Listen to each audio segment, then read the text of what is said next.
ఇదే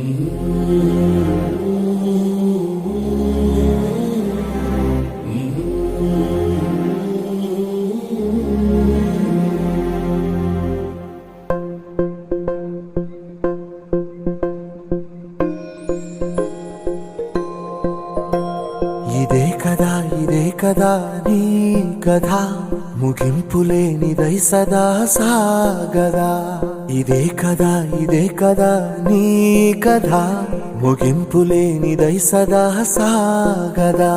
నీ కంటి రెప్పలంచున మనస్సు నిండి పొంగిన ఓ నీటి బిందువే కదా నువ్వెతుకుతున్న సంపద. ఒక్కొక్క జ్ఞాపకానికి 100 ఏళ్ల ఆయువుందిగా, ఇంకెన్ని ముందు వేచనో అవన్నీ వెతుకుతూ పదా. మనుష్యులందు నీ కథ మహర్షిలా